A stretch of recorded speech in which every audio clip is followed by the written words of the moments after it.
শুভ সন্ধ্যা সবাইকে। আজকে আমাদের একদমই একটা অন্যতম অধ্যায় আমাদের চ্যানেলে, যেটা হচ্ছে আমরা প্রথম আজকে শুরু করছি একটা সিরিজ, সেটা হচ্ছে আমাদেরকে শনি নিয়ে। তো প্রথমেই আমরা জানবো বা জানার চেষ্টা করবো স্যার শনি কি অ্যাকচুয়ালি। এটা তো মানে অনেকেরই প্রশ্ন যে শনি কি, একটা বিতর্কিত বিষয় যে ভালো খারাপ কি শনি মানে অ্যাকচুয়ালি কি, মানে একদম সত্যিটা যদি খোলাসা হয় আমাদের সামনে। অ্যাকচুয়ালি আমরা যদি মানে কালপুরুষ কুণ্ডলী অনুযায়ী জানি, মানে কালপুরুষের যে কুণ্ডলী আছে হ্যাঁ সে অনুযায়ী বলা হয় যে শনি হচ্ছে কালপুরুষের দুঃখের কারণ।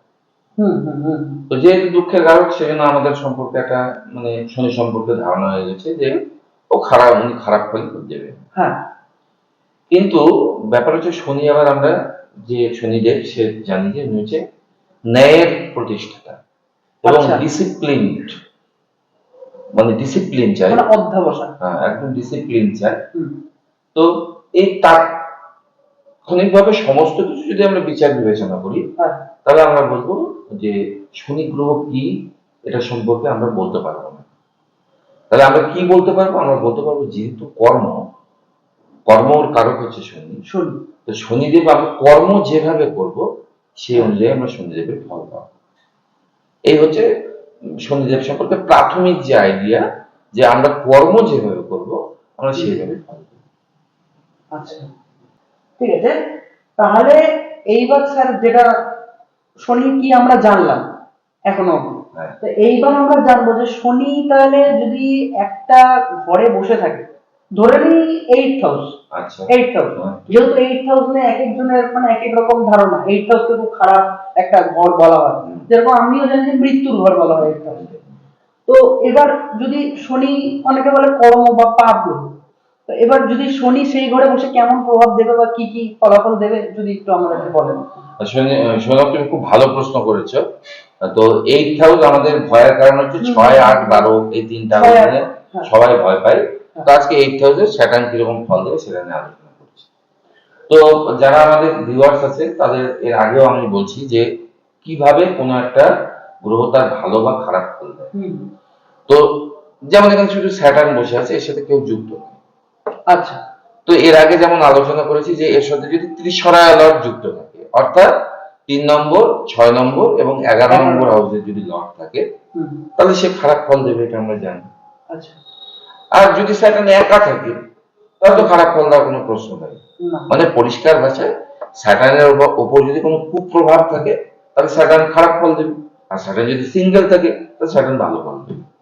আচ্ছা, এবার প্রশ্ন যে তুমি যেহেতু বললে আয়ু নেই, তো আমি ধরে নিচ্ছি এখানে স্যাটার্ন কোনো না কোনো ভাবে খারাপ ফল দিচ্ছে, অর্থাৎ স্যাটার্নের সাথে হয়তো কোনো খারাপ গ্রহ যুক্ত আছে।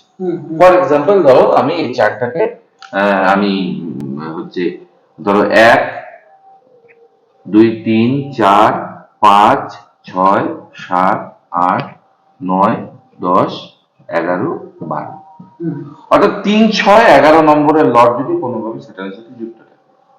তো এখানে 6 নম্বরের লর্ড দেখতে পাচ্ছি 6C আছে, মানে বুধ। তো ধরো এখানে বুধ যুক্ত আছে, কোনোভাবে এখানে আমরা মার্কারিকে যুক্ত করলাম, অর্থাৎ স্যাটার্ন এবং মার্কারির অবস্থা এখানে আছে। আচ্ছা, তাহলে এই সময় খারাপ ফল দেবে, কারণ আমি কি বলেছি যে কখনো যদি ত্রিসরায়া লর্ড যুক্ত থাকে, অর্থাৎ 3 নম্বর, 6 নম্বর এবং 11 নম্বর হাউসের লর্ড কারোর সাথে যুক্ত থাকে, তখন সে খারাপ ফল দেয়। এবার স্যাটার্ন কি খারাপ ফল দেবে সেটা ব্যাখ্যা করি। তো প্রথম কথা হচ্ছে স্যাটার্ন এই ঘরের কি কি ফল দেবে, মানে 8 নম্বর হাউসে। তো তুমি একটু আগে বললা যে স্যাটার্ন এই ঘরটাতে মৃত্যুর কারণ। তো স্যাটার্ন যে ঘরে বসে সে ঘরকে ডিলে করে, মানে সে ঘরের যে ফলগুলো সেগুলোকে ডিলে করে। তাহলে যেহেতু এটা মৃত্যুর ঘর, তাহলে সে কি করবে? মৃত্যুকে ডিলে করে দিবে, তাহলে তোমার আয়ু কিন্তু বেশি হবে। আচ্ছা, এটাও একটা মানে খুবই একদম স্টার পয়েন্ট, একদম আয়ু বেশি হবে। এবার সবার ধারণা স্যাটার্ন এখানে থাকলে বলে তাড়াতাড়ি মারা যাবে, তা না, বরং আয়ুটা বাড়বে। 2 নম্বর কি ফল? আয়ু বাড়বে। কিন্তু যেহেতু স্যাটার্ন খারাপ অবস্থায় আছে, তোমার সারাটা জীবন খুব কষ্টে যাবে, মানে তুমি আয়ু পাবা কিন্তু রোগে জর্জরিত হয়ে যাবে। আচ্ছা, মানে সুখকর হবে না জীবন, মানে খুব ক্লেশ কষ্ট পেয়ে তোমাকে জীবন অতিবাহিত করতে হবে। বুঝতে পারছি এরকম অবস্থা হবে। তারপর আর কি খারাপ ফল আসতে পারে? তো সেটা আমি তোমাকে দৃষ্টি নিয়ে বলছি। দৃষ্টি, হ্যাঁ তো দৃষ্টিতে আমরা জানি যে স্যাটার্নের তিনটা মানে দুটো স্পেশাল দৃষ্টি আছে, একটা হচ্ছে 3 নম্বর হ্যাঁ আর একটা হচ্ছে 10 নম্বর। এই 3 দৃষ্টি আর 10 আর 7 নম্বর দৃষ্টি তো সবার আছে, হ্যাঁ সুতরাং স্যাটার্নেরও 7 নম্বর দৃষ্টি থাকে। দৃষ্টি আছে। এবার স্যাটার্ন 3 নম্বর দৃষ্টিতে বলছে 1 2 3 মানে 10 নম্বর ঘরের উপর, অর্থাৎ তোমার কর্ম যে স্থান সেই স্থানের উপর কিন্তু স্যাটার্নের নজর আছে। আচ্ছা তাহলে কি হবে, যদি স্যাটার্ন খারাপ অবস্থায় থাকে তুমি কর্মস্থলে হাজার পরিশ্রম করো, হুম, সফলতা কিন্তু সহজে আসবে না। কেন? এই 10 নম্বর ঘরের উপর নজর আছে। আচ্ছা এবার যদি স্যাটার্ন মার্কারির অবস্থায় না থাকতো, ধরো মার্কারি যদি না থাকতো, হুম, মনে রাখবা দৃষ্টি কোনো না কোনো ভাবে খারাপ ফল দেওয়ার জন্য তৈরি থাকে, দৃষ্টিতে স্যাটার্নের যে দৃষ্টিতে। দৃষ্টি হ্যাঁ, তো এবার দেখা গেল স্যাটার্ন শুধু সেপারেট একা বসে আছে, হুম, তাহলে সে কি করবে, তোমার যে কর্মস্থান তুমি অনেক পরিশ্রম করবা কিন্তু পরিশ্রম অনুযায়ী ফল পাবা না, হ্যাঁ ডিলে হবে।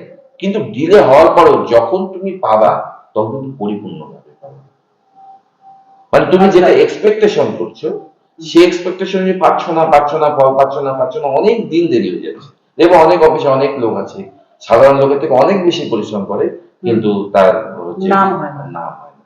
হুম, কিন্তু এই অবস্থায় স্যাটার্ন কিন্তু তোমাকে নাম দেবে, কেন? স্যাটার্ন সমস্ত কাজকে কি করে ডিলে করে, আচ্ছা ধীরে ধীরে ধীরে ধীরে একদিন তোমাকে কিন্তু সফলতার চাবিকাঠি স্যাটার্ন দেখাবে। হুম, বুঝতে পারছো? তাহলে এই হচ্ছে 10th হাউসের উপর স্যাটার্ন কিভাবে। হুম, এবার দেখো ও 7 নম্বর দৃষ্টিতে তাকাচ্ছে কার উপরে, 1 2 3 4 5 6 7 সেকেন্ড হাউস সেকেন্ড হাউসে। এবার সেকেন্ড হাউসের ফল আমরা কি কি জানি? একদম অর্থ জানি, অর্থ হ্যাঁ অর্থভাব জানি। হুম, এবার স্যাটার্ন যদি মানে শুধু সিঙ্গেল থাকে, ওই যে ডিলে করবে, তোমার অর্থ আসবে কিন্তু আসতে দেরি। দেরি আর যদি স্যাটার্ন খারাপ অবস্থায় থাকে, অর্থাৎ মার্কারির সাথে হয়তো যুক্ত আছে, তাহলে তোমার অর্থ জলাঞ্জলি। ঠিক আছে? ফ্যামিলি, সেকেন্ড হাউস হচ্ছে ফ্যামিলি। ফ্যামিলি তুমি মনে রাখবে স্যাটার্ন যদি মানে এখানে খুব একটা ভালো তথ্য যে স্যাটার্ন বা অষ্টম হাউস হচ্ছে শ্মশানের প্রতি। আচ্ছা দেখো দুটো কিভাবে কানেক্টেড হচ্ছে, তোমাকে এখনই বললাম যে তোমার মৃত্যু ডিলে হবে, হুম হুম হুম আবার এটা শ্মশানের প্রতি, মানে শ্মশানে যেতেও ডিলে হবে। হ্যাঁ কিন্তু তুমি পরিবারের কাউকে পাবে না, যেহেতু সেকেন্ড হাউসে স্যাটার্নের নজর আছে। আচ্ছা তার মানে যখন মৃত্যু আসবে সেই মৃত্যুর সময় তোমার পরিবারের কেউ তোমার সাথে থাকবে না। তাহলে কি হতে পারে, হয়তো পরিবারের লোকদের সাথে তোমার এত ঝগড়া বিবাদ হবে তারা তোমাকে ছেড়ে চলে যাবে, হয়তো ওয়াইফ তোমার সাথে ডাইভোর্স হয়ে চলে যাবে, বা ওয়াইফের মৃত্যু হবে, বা ছেলে মেয়ে তোমাকে ছেড়ে চলে যাবে। মানে মৃত্যু অবস্থায় শ্মশান যে বৈরাগ্য, এটাকে বলে শ্মশান বৈরাগ্য দশা। অর্থাৎ শ্মশানের ক্ষেত্রে শ্মশানে যাওয়ার সময় তুমি বৈরাগ্য মানে তোমার পাশে কেউ মৃত্যু থাকে না। একা হচ্ছে, খুব টেরিফিক যন্ত্রণার জিনিস কিন্তু যদি এরকম খারাপ পজিশন। হুম তারপর দেখো সেকেন্ড হাউস হচ্ছে আমাদের ভাষা, হুম হুম ভাষার ঘর। স্যাটার্ন যদি খারাপ ভাবে থাকে আর সেকেন্ড হাউসে যদি তার নজর থাকে, হুম তোমার ভাষা কোনোদিনও ভালো হতে পারে না, বাজে স্ল্যাং বলবা সবসময়, সুমিষ্ট আওয়াজ নেই, হ্যাঁ, যে কাউকে মানে চরম বাজে ভাষা যাকে বলে মানে ছোট বড় কোনো বাদ বিচার করবে না না, মানে তোমার মুখে ভালো ভাষা বাড়াবে না, গালাগালিজ বাড়াবে, মানে ঔদ্ধত্য অধ্যত্ত, মানে বাজে ল্যাঙ্গুয়েজ, শুনলে যে কেউ বলবে এ ফালতু ছেলে, এইটাই। বুঝতে পারছো? হুম তারপরে যেটা গল্প, যেটা আমরা বললাম যে খাওয়ার দাওয়ার। এবার স্যাটার্নের না আর একটা খুব সুন্দর তথ্য যে স্যাটার্ন যদি তোমার 8th হাউসে থাকে হুম আর যদি তোমার খারাপ অবস্থায় থাকে, তুমি বুঝবা কি করে? প্রথম কথা হচ্ছে তোমার ভয় আসবে, ভয় ভয়, মনে প্রচন্ড ভয় থাকবে স্যাটার্ন যদি 8th হাউসে থাকে এবং খারাপ অবস্থায় থাকে। হুম, 2 নম্বর, তুমি বারবার খাবা, মানে প্রচুর পরিমাণে খিদা পাবে, ভয় আসবে, খুব ঘুমাবা, আচ্ছা আর প্রচন্ড সেক্সুয়াল অ্যাক্টিভিটিসে জড়িত হয়ে যাবে। হুম এই চারটা হচ্ছে স্যাটার্ন 8th হাউসের খারাপ প্রভাব। আচ্ছা মানে স্যাটার্ন অ্যাকচুয়ালি হচ্ছে সমাজের খুব নিচু শ্রেণীর লোক, মানে একদম below standard, labour class labour class. Labour class সেই জন্য লেবার ক্লাসের যা যা প্রপার্টি, লেবার ক্লাস যদি কেউ ঘুমায় তাকে তুমি উঠাতে পারবে না সারাদিন পরিশ্রমের পর। কারণ এরা পরিশ্রমী হয়ে যাবে, হুম এরা প্রচুর পরিমাণে খায়, এদের মনে প্রচন্ড ভয়, আর সেক্সুয়াল অ্যাক্টিভিটিস এদের প্রচুর, একদম মানে ক্যারেক্টারিস্টিক্স একদম একদম এভাবে। তো যদি স্যাটার্ন এই অবস্থায় খারাপ থাকে, হ্যাঁ তুমি বুঝে যাবে যে এই সমস্ত জিনিস আমার জীবনে আসছে খুব খারাপ। আর এই খারাপ যখন আসবে হ্যাঁ তখন সহজে তুমি বুঝতে পারবে, যেহেতু খাবারের হাউস, এই যে খাবারের হাউস হচ্ছে খাবার। 2 নম্বর হাউস, সেকেন্ড যেটা হাউস। তুমি যে সমস্ত খাবার খাবার সেগুলো ভালো হবে না। এরা প্রচুর পরিমাণে নেশাগ্রস্ত হবে, প্রচুর নেশা করবে, কারণ খাবারটা ভালো থাকবে না। প্রচুর ফুড খাবে, জাঙ্ক ফুড খাবে, হ্যাঁ, তেল মশলা, মানে খাওয়ার একদম 12টা বাজে, খুব নেশা করে। পরিষ্কার কথা হচ্ছে নেশাগ্রস্ত হয়ে পড়ে প্রচুর পরিমাণে একটা সময় জীবনে, সব সময় না, জীবনের একটা সময় তার এই ভয়, হ্যাঁ, এই সমস্ত থেকে কি হয়, নেশাগ্রস্ত হয়ে পড়ে। তাহলে তো এটা তো মানে পুরোপুরি রিলেটেড। তাহলে যদি নেশাগ্রস্ত হয় বা নেশাগ্রস্ত হলে স্যাটার্ন ধরো যে 8th হাউসে থাকবে, তার কোনো কথা নেই। হ্যাঁ না মানে আমি ওটাই বলছি, জাঙ্ক ফুড যদি খায় তাহলে তো অটোমেটিক্যালি শরীর অসুস্থ হয়ে পড়বে। হ্যাঁ, তো হবেই, মানে সে তো ভুগবে। অ্যাস্ট্রোলজি তো একটা বিজ্ঞান, তোমাকে তো কোনো না কোনো ভাবে কানেক্ট থাকবে, হ্যাঁ এটা আবার কানেক্ট হয়ে কোনো না কোনো ভাবে কানেক্টেড হবে। হুম। তাহলে আমরা 3 নম্বর দৃষ্টি দেখলাম, 7 নম্বর দৃষ্টি দেখলাম, এবার 10 নম্বর দৃষ্টি। 10 নম্বর দৃষ্টি কি 1 2 3 4 5 6 7 8 9 10, দেখো পঞ্চম। এই পঞ্চম হাউসের ফল কি কি? পঞ্চম হাউস হচ্ছে তোমার সন্তানের স্থান। হ্যাঁ। তাহলে অবশ্যই তোমার সন্তান হতে ডিলে হবে বা সন্তান হবে, তাহলে সন্তানের ক্ষেত্রে তোমার খারাপ প্রভাব পড়বে। 2 নম্বর হচ্ছে তোমার বুদ্ধি হাউস। 5 নম্বর হচ্ছে বুদ্ধি, ক্রিয়েটিভিটি, এগুলো হাউস। হায়ার স্টাডিজ কত বলে 5 নম্বর? কোথায়? না না, 5th হাউস হায়ার স্টাডি না, হায়ার স্টাডি হচ্ছে 9th হাউস। আচ্ছা আচ্ছা। ওটা হচ্ছে জেনারেল, সাধারণ, যে আমরা এই গ্র্যাজুয়েশন অবধি যে এডুকেশন, সেটা হচ্ছে 5th হাউস। তারপর থেকে উচ্চ স্টাডি চলে গেলে, যত উচ্চ যাবে তখন 9th হাউস। এবার 5th হাউস আমাদের বুদ্ধি কি, তার মানে তোমার বুদ্ধির বিকাশ হবে না, বাজে বুদ্ধি হবে। বাজে বুদ্ধি মানে বুঝতে পারো শয়তানি বুদ্ধি যাকে বলা হয়, মানে কাজের বুদ্ধি, মানে মিচকা। হ্যাঁ, মানে তারা প্রচন্ড বুদ্ধিটাকে সঠিকভাবে কাজে লাগায় না, সমাজের চোখে শয়তান বলে পরিগণিত। এবং সত্যি কথা বলতে কি, এরা মানে মানে কেউ কেউ আছে খারাপ দৃষ্টিতে যদি পড়ে 8th হাউসে, তাহলে অমানসিক পৈশাচিক হয়ে যেতে পারে, ঠিক আছে? মানে অনেকের হয়তো খারাপ লাগবে আর কি, যেহেতু 8th হাউসে স্যাটার্ন অনেকেরই আছে, কিন্তু স্যাটার্ন থাকলে হবে না, আমি বারবার বলছি স্যাটার্ন থাকলে হবে না। স্যাটার্নকে কিন্তু মানে কুনজর বা পাপ গ্রহ দ্বারা তার সাথে বসে থাকতে হবে, যে গল্পগুলো আমরা আগে থেকে বলে আসছি। এরকম হলে 5th হাউসটা নষ্ট করে ফেলবে, বুঝতে পারলাম? এই হচ্ছে স্যাটার্ন খারাপ হওয়ার যে ফলগুলো। একটা হচ্ছে এই 8th হাউসে বসে আছে, তার ফলগুলো বললাম। 2 নম্বর 10th হাউসের ফল বললাম, 2nd হাউসের বললাম, 5th হাউসের ফল। এই হচ্ছে স্যাটার্নের নজরের ওভারঅল একটা দিক। আচ্ছা, এইবার আমার একটা প্রশ্ন আছে। স্যাটার্ন তো এখানে 8th হাউসে, যদি আমি ধরে নিলাম যে স্যাটার্ন একা বসে আছে 8th হাউসে, এবার এইটা যেটা চার্ট, এই চার্টটা হচ্ছে মেষ রাশির চার্ট, মেষ রাশির চার্ট।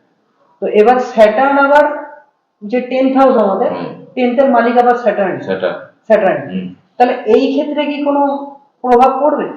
মানে 10th হাউসের লর্ডই কিন্তু স্যাটার্ন আবার 8th হাউসে বসে আছে। খুব ভালো কোশ্চেন করছো। হ্যাঁ, এই জিনিসটা জানার ব্যাপার হচ্ছে, কোন গ্রহ যদি তার নিজস্ব ঘরকে দেখে, তাহলে সেই গ্রহের সমৃদ্ধি হবে। আচ্ছা, এটা আমরা জানি, সমৃদ্ধি হবে। হ্যাঁ, তবে স্যাটার্ন কোনো না কোনো ভাবে 10th হাউসে যদি নজর দিচ্ছে, 10th হাউসে সমৃদ্ধি হবে। এবং আমি তোমাকে বলেওছি এর আগে, সমৃদ্ধি হবে কিন্তু ডিলে হবে। তুমি যে সমৃদ্ধিটা পাবা, পেতে তোমার টাইম লাগবে। কিন্তু যখন পাবা সেটা এখানে না, সেটা এখানে চলে যাবে, মানে আনশেকেবল না, মানে অনেকটা উপরে, তোমাকে ব্রড জাম্প জীবনে হবে। হ্যাঁ, কিন্তু অনেকটা পরিশ্রম তোমাকে করতে হবে, কারণ ও ডিলে করা হবে। স্যাটার্ন যে কোনো কাজে ডিলে করা হবে, ডিলে পারবে, কিন্তু এই ডিলে করছে বলে ভয় পাওয়া যাবে না। এই আমার তো কিছুই হয় না, হয় না, না হবে যখন, তখন সেটা রিচেবল ক্যাপাসিটির বাইরে চলে যাবে, হবেই। হ্যাঁ, স্যাটার্ন যদি তার নিজের ঘরকে ওইভাবে দেখে, কোনো পাপ দৃষ্টি ছাড়া, ও কত দূর যাবে সেটা বোঝা যাবে না, সাংঘাতিক উপরে। বুঝতে পারছি? ক্লিয়ার হবে? তাহলে এই হচ্ছে আমাদের ওভারঅল 8th হাউসে স্যাটার্ন থাকলে কি কি হতে পারে। তো আশা করি মোটামুটি সবার কাছেই ওভারঅল একটা দৃষ্টিভঙ্গি ক্লিয়ার, যে স্যাটার্ন 8th হাউসে থাকলে কি কি হতে পারে। শুধু যে কথাটা বলার, আরেকবার স্যার আরেকবার রিপিট করে বলে দিল যে স্যাটার্ন শুধু একা থাকলে হবে না, স্যাটার্নকে দেখতে হবে সে ভালো না খারাপ। কারণ এইখানে খারাপটাই বেশি আলোচনা করা হয়েছে। কারণ কি মানে কারণ থাকলে আমাদেরকে সতর্ক থাকতে হবে, কারণ চার্ট তো আমরা চেঞ্জ করতে পারবো না, তো সতর্ক থাক যেটা স্যাটার্ন। সেই কারণেই বলা স্যাটার্নকে হয় কনজাংক্টেড থাকতে হবে 3, 6 বা যে জিনিসটা স্যার আবার বললো যে স্যাটার্নকে হয় কারোর সাথে কনজাংক্ট থাকতে হবে 3, 6 বা 11 নম্বর লর্ডের সাথে, আর নয়তো স্যাটার্ন যদি কারো দ্বারা অ্যাফেক্টেড থাকে কোনো পাপ গ্রহ দ্বারা, তাহলে সেই ক্ষেত্রে খারাপ ফলগুলো একটু বেশি বাড়তিভাবে দেখা যেতে পারে। তো স্যার এইখানে 8000 যদি একটা ভালো কি কোনো প্রভাব নেই যে ভালো একদম? ভালো প্রভাব তো অনেক আছে। হ্যাঁ, ভালো প্রভাব তো আমি বললাম, মানে সবচেয়ে ভালো প্রভাব, সব থেকে ভালো প্রভাব ধরো স্যাটার্ন বসে আছে 8000। মানে অ্যাকচুয়ালি স্যাটার্ন তো আমরা কর্মের কারক গ্রহ বলে থাকি। আচ্ছা, হ্যাঁ কর্মের কারক, ভালো কর্মের কারক, কর্মের কারক। হ্যাঁ। তার মানে স্যাটার্ন যেহেতু কর্মের কারক, তাহলে তুমি যদি 8000 যে সমস্ত কর্ম সেগুলোকে যদি বাঁচো, স্যাটার্ন কর্মের কারক, হ্যাঁ, তাহলে কর্মের কারক যদি তুমি ও 8000 এনার্জিটা নিয়ে বসে আছে, এবার যদি তুমি 8000 কাজগুলো যাও করো তুমি, মানে শ্মশান রিলেটেড বা মর্গ রিলেটেড আরো অনেক ভালো ভালো কাজ আছে। তো যে জিনিসটা আমরা প্রত্যেকে জানি যে স্যাটার্ন তো আমাদের কর্মের কারক গ্রহ। তো মানে যে সমস্ত ব্যক্তিদের স্যাটার্ন 8000 বসে আছে তাহলে তারা কি কি রিলেটেড কর্ম করতে পারে যে একটা মানে একদম সফলতার একদম শিখরে উঠে যেতে পারে? কি কর্ম? খুব ভালো প্রশ্ন। এবার দেখো কর্মের কারক 8000 বসে আছে, হ্যাঁ, তার মানে স্যাটার্ন বলছে আমি 8000 এনার্জি নিয়ে রাখছি, হ্যাঁ, তাহলে তুমি 8000 যদি কাজগুলো করো সহজে ভালো। হ্যাঁ, এবার তাহলে 8000 কাজ কি কি? 8000 কাজ হচ্ছে আমাদের মতো অ্যাস্ট্রোলজার যারা, তারা 8000 কাজ করে, অকাল্ট অকাল্ট নিয়ে কাজ করতে পারে। 2 নম্বর যারা ট্যাক্সেশন ডিপার্টমেন্টে কাজ করে তারা 8 নম্বর ঘরের কাজ করে, ট্যাক্সেশন। যারা রিসার্চার তারা 8000 কাজ করে। যারা মাটির নিচে বিভিন্ন প্রত্নতত্ত্ববিদ বা ধরো খোঁড়াখড়ি করে যারা সমস্ত মাইনিং এর কাজ, যারা মাইনিং এর কাজ করে, মানে যে সমস্ত জিনিস মাটির নিচে থাকে, যারা খনিজ তেল, তোমার হচ্ছে পেট্রোলিয়াম ইত্যাদি শোধন বা এই ডিপার্টমেন্টের সাথে জড়িত আছে, তারা সেই সমস্ত কাজ করতে পারে। এবং করতে পারে না, এরা তাই করে। সেটা যদি এখানে ভালো অবস্থাতে থাকে তাহলে এই কাজগুলোই তারা করবে। মানে আমরা বা বলে দেওয়ার কেউ না আর কি যে করতে পারে, ও অটোমেটিক্যালি করবে, মানে ও যাবেই। হ্যাঁ। এবার যদি কোনোভাবে ওই লাইনে যায় আর কি, সাধারণত যাই, তাহলে কিন্তু ওর ভালো ফল পাবে, মানে ওই সমস্ত কাজে দারুণ ফল পাচ্ছে। কিন্তু একটা জিনিস তোমাকে নজর রাখতে হবে, স্যাটার্ন হচ্ছে ন্যায়ের প্রতীক। আচ্ছা, ও হচ্ছে একদম সমস্ত কিছু কিন্তু আইন মাফিক করবে। এবার স্যাটার্ন তুমি অ্যাস্ট্রোলজার, সব থেকে ডেঞ্জারাস পজিশন অ্যাস্ট্রোলজারদের। কেন? কারণ স্যাটার্ন 8000 বসেছে, আর কেউ নয় তুমি ভালো অ্যাস্ট্রোলজার, দারুণ অ্যাস্ট্রোলজার হবে, কিন্তু দেখা গেল তুমি তোমার যে ক্লায়েন্টের সাথে কোনো অনৈতিক কাজ করবে, আচ্ছা, জোর করে তাকে দিয়ে রেমেডির নামে বিভিন্ন ধরনের তুমি বাজে কাজ করে ফেলবে, তাকে বিভিন্ন পাথর টাথর জোর করে টাকা অর্জনের জন্য করলে স্পয়েল করে দেবে। মানে স্যাটার্ন যে ঘরে বসছে, প্রথম কথা হচ্ছে সেই ঘর সম্পর্কে তোমাকে ডিসিপ্লিন দিতে হবে, যে ভাই এই ঘরে যে সমস্ত কাজগুলো আছে আমি এই সম্পর্কে ডিসিপ্লিন। এবার ডিসিপ্লিন যদি না হয় তাহলে স্যাটার্ন কিন্তু সঙ্গে সঙ্গে খারাপ করবে আসে, কারণ ও তো ন্যায়ের দেবতা। তো তুমি যদি ন্যায় নীতি না মানো তাহলে সে খারাপ। আর ন্যায় নীতি যদি মেনে চলো তাহলে যে সমস্ত গল্পগুলো বললাম, এই যে নজরগুলো যেগুলো বলছি, প্রতিটা কিন্তু সেখান থেকে তুমি বেঁচে থাকতে পারবে। তাহলে তোমাকে কোন দিকে নজর দিতে হবে, কোন ক্ষেত্রে ন্যায় নীতি মেনটেন করতে হবে, যে ঘরে স্যাটার্ন বসে আছে সেই ঘর সম্পর্কে যে সমস্ত ব্যাপারগুলো, সেক্ষেত্রে ন্যায় নীতি পালন করতে হবে সেই ব্যাপারগুলোতে। কারণ জীবনের প্রত্যেকটা ক্ষেত্রে তুমি ন্যায় নীতি পালন করতে পারবে না। কিন্তু যদি এই ঘরে বসে থাকে তাহলে তোমাকে এই ঘরের জিনিসপত্রগুলো নিয়ে ন্যায় নীতি পরায়ণ হতে হবে, তাহলে সেই হাউসে তুমি ভালো ফল পাবে।